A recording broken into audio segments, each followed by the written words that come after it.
On behalf of Biyani Group of Colleges, I would like to welcome you all to today's session with Dr. Sanjay Biyani, Academic Director of the Biyani Group of Colleges. Dr. Biyani is a qualified chartered accountant and has 20 years of experience in the field of education. Dr. Biyani is also a motivational guru, an author, an educationist, and more importantly, a youth counselor. Welcome, Dr. Biyani. Doctor Biyani, आज मैं आपसे कुछ ऐसी चीज़ जानना चाह रही हूँ जो आजकल के एक ग्रोइंग ट्रेंड है, जिसमें लोग जो है आजकल बहुत डिसकंटेंटेड फील कर रहे हैं अपने वर्क प्लेस पे, और ज़्यादातर वो एचआर जो है उनको इस इशू से डील करने में बहुत डिफ़िकल्टी होती है। एचआर बुक्स में पढ़ाया जाता है ड्यूटीज़ के बारे में, रिस्पॉन्सिबिलिटीज़ के बारे में, एंड डिफरेंट इनसे रिलेटेड जो कोरिलेटिव्स हैं उनके बारे में सिखाया जाता है। लेकिन जब वो काम पे आते हैं तो जब वो एचआरएम को वो मैनेजमेंट एक्चुअली उसमें लाते हैं अपने यूज़ में, तो वो देखते हैं कि ज़्यादातर लोग कंप्लेंट कर रहे होते हैं कि ये हमारी ड्यूटी है लेकिन ये रिस्पॉन्सिबिलिटी हम पे एक्स्ट्रा डाली गई है। तो how does an HR management qualified person deal with such issues? What are the differences between duties and responsibilities?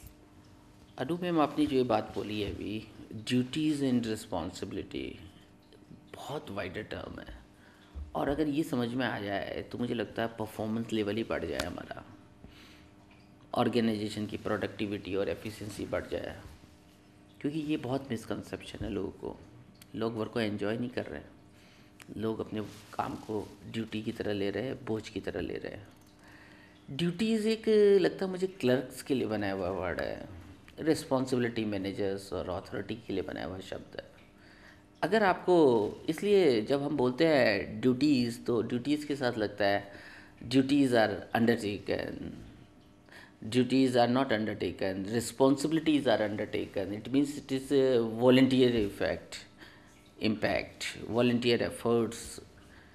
लेकिन ड्यूटीज़ आर जनरली इम्पोज्ड, एक डाला हुआ और भारी शब्द है जिसको ज़बरदस्ती करवाया जाता है, बोला जाता है। इसमें सर्वेंट और मास्टर की रिलेशनशिप की स्मेल आती है, जबकि मुझे लगता है कि रिस्पॉन्सिबिलिटी में ओनरशिप की एक फीलिंग आती है। रिस्पॉन्सिबिलिटी एक बहुत बड़ा शब्द है। मुझे लगता है कि लॉर्ड कृष्णा ने ड्यूटीज़ नहीं की थी, उन्होंने रिस्पॉन्सिबिलिटी ली थी। और एक इम्पैक्ट देखिए, पूरे महाभारत के दौरान देखिए, एक हंसता हुआ चेहरा दिखाई दे रहा है। क्यों?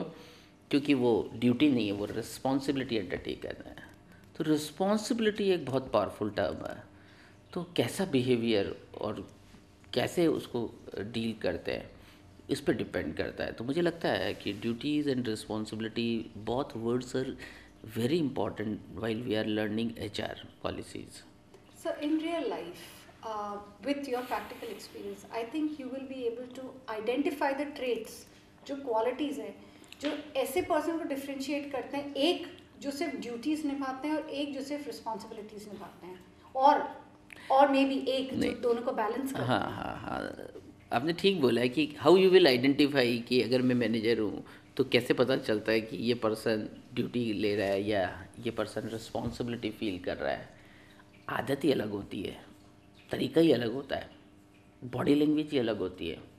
वो तो कुछ ऐसा ही बोलते हैं, जो लोग रिस्पॉन्सिबिलिटी लेते हैं उनकी वोकेबलरी भी डिफरेंस होती है। वो वर्ड बोलते हैं certainly, definitely, done, I am here, I am responsible, yes, let me do it for you, thank you।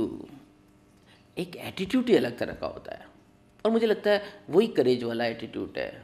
वही बोलते हैं मे आई हेल्प यू, वही बोलते हैं यू आर राइट, वही ये बोलते हैं मज़ा आ गया, क्योंकि वो वास्तव में मज़ा आ रहा है उनको। वो वास्तव में अपनी जिम्मेदारी को उसके साथ एंजॉय कर रहे हैं, अपनी जिम्मेदारी को अंडरटेक कर रहे हैं। लेकिन जो पर्सन ड्यूटीज़ ले रहे हैं उनकी बॉडी लैंग्वेज भी डल दिखाई देगी, वो धीरे चलते हुए दिखाई देंगे। I think, it may, probably, we all are here, I will try, God help me, इस तरह के वर्ड्स वो बोलेंगे। उनकी बॉडी लैंग्वेज में कहीं कमिटमेंट नहीं दिखाई देगा, एक फियर, एक डिस्करेजमेंट उनके चेहरे पे दिखाई देगा।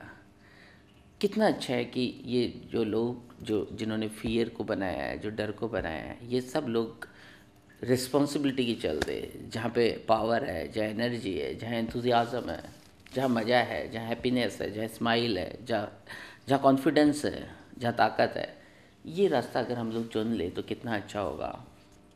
मुझे लगता है कि हम सब लोगों को देखना चाहिए कि हम सब लोग वास्तव में कौन से वर्ड्स बोल रहे हैं।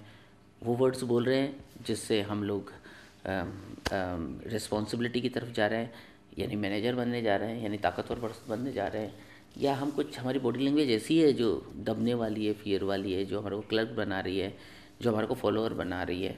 तो उस लैंग्वेज को हमको समझना चाहिए। Thank you so much sir.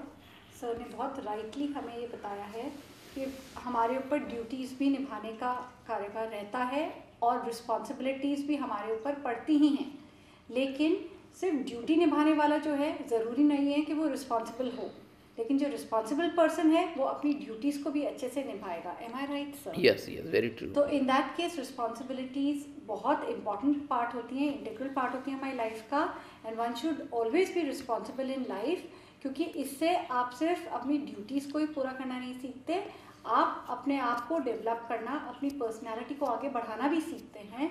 And I would like to thank doctor Sanjay Biyani at this point for sharing his words of wisdom with us. For more information about Sir's counseling sessions and how Sir helps students become more responsible towards their careers and their duties towards their parents. But Anu, I will interrupt you. I can give you certain differences. How the person who are taking responsibility and duties, what are the difference in approach? So Sure, there sir, are that few would be very things that enlightening. I would like to share. Sure, sir. First important thing, the person who undertake the responsibility is not time bounded person, not time bounded, but a person who get duties, who feel servant, or who feel shy or hesitate, time bound person. But the person who is a undertake responsibility is not time bounded person. Secondly, the person who feel himself or herself as a servant, means undertake duties, he or she may be more money oriented, but a person who undertake the responsibility is not money oriented. Secondly, the person who undertake the responsibility has some courage, उसमें कुछ courage होगा, confidence होगा, लेकिन जो person duties ले रहे हैं उनके अंदर courage कम होगा, fear ज़्यादा होगा। जो लोग responsibility लेते हैं वो हमेशा solution लेकर आते हैं, लेकिन वो लोग जो duties करते हैं वो हमेशा problems लेकर आते हैं अपने बॉस के सामने, वो हमेशा problems को बहुत बड़ा चढ़ाकर बोलते हैं। लेकिन जो पर्सन जिम्मेदारी लेने वाले लोग हैं वो कभी ऐसा नहीं करते, वो सॉल्यूशन लेकर आते हैं। जो लोग रिस्पॉन्सिबिलिटी लेने वाले हैं वो पूरी रात काम करने के बाद में भी सुबह फ्रेश होके आते हैं, फ्रेश रहते हैं।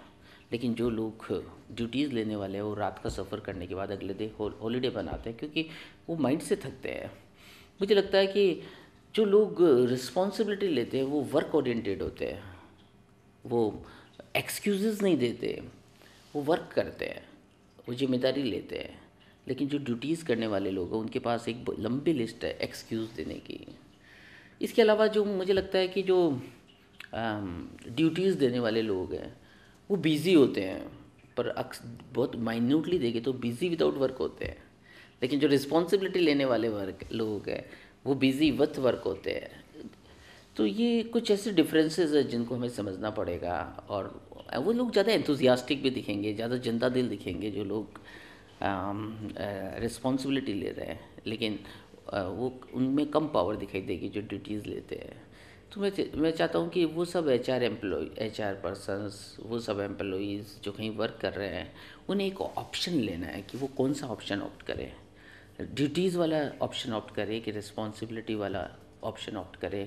एक तरफ डर है, एक तरफ उत्साह है, एक तरफ घबराहट है, एक तरफ आत्मविश्वास है, एक तरफ प्रॉस्पेरिटी है, एक तरफ पुअर्टी है, एक तरफ स्माइल है, एक तरफ डलनेस है। मुझे लगता है कि सही सिलेक्शन करना होगा, छोटे छोटे काम को जिम्मेदारी से करें, अभी कुछ समय पहले हम जापान थे, वहाँ देखा हमने हर पर्सन अपने काम को कितनी जिम्मेदारी के साथ करता है। अगर ऐसा भी हमारे यहाँ होने लगे, अगर यहाँ भी हमारे एचआर एम्प्लॉइज़ इस तरह से काम करने लगे, तो यहाँ भी मुझे लगता है कि बहुत ट्रांसफॉर्मेशन होगा। हमारी वर्क प्रोडक्टिविटी, हमारी एफिशिएंसी बहुत ही लो है, जिसको बढ़ाने की ज़रूरत है। अगर ये अप्रोच अगर समझ आ जाएगी, ड्यूटीज़ और रिस्पॉन्सिबिलिटी का सही मायने में डिफरेंस समझ में आ जाएगा, तो मुझे लगता है कि हमारे यहाँ भी बहुत प्रोग्रेस होगी। अनु, मेरे को इस तरह का कुछ लगता है। Thank you so much sir. I am glad कि सर ने बीच में इंटरप्ट करके हमें और बहुत वैल्यूएबल चीज़ें सिखाई। इनफैक्ट सर ने बहुत क्लियर सिंपल टर्म्स में हमें differences between the two persons दिखा दिए। एक जो सिर्फ ड्यूटी ओरिएंटेड होते हैं, एक जो रिस्पॉन्सिबिलिटीज़ लेने की हिम्मत रखते हैं। I think these tips are not only important for us as human beings to inculcate things in us, कि अब हम समझ सकें कि हमें ये करना है और ऐसे ट्रेड्स को नहीं फॉलो करना है। बट आई एम श्योर कि जो हमारे HR एम्प्लॉयज़ हैं और जो HR मैनेजमेंट के स्टूडेंट्स हैं, they will be able to identify people at their work place as to जिन पर्सन से वो डील कर रहे हैं वो सिर्फ ड्यूटी बाउंड है या रिस्पॉन्सिबिलिटीज़ को भी अंडरटेक करना और उन्हें पूरी तरह से निभाना समझते हैं। So, sir, thank you so much once again for all your input. And to contact sir directly, you can always log on to www.sanjaypiyani.com. Also, if you want to know more about the Biyani Group of Colleges, please log on to www.biyanicolleges.org. And अगर आज का session आपको अच्छा लगा तो please अपने page पे इसे ज़रूर लाइक करें एंड इसे सबके साथ शेयर करें, जिससे और लोगों का भी जो है पर्सनालिटी का एनहांसमेंट हो। On behalf of Biyani group of colleges, I Anu Bhatnagar would like to thank you for participating in today's session. See you soon.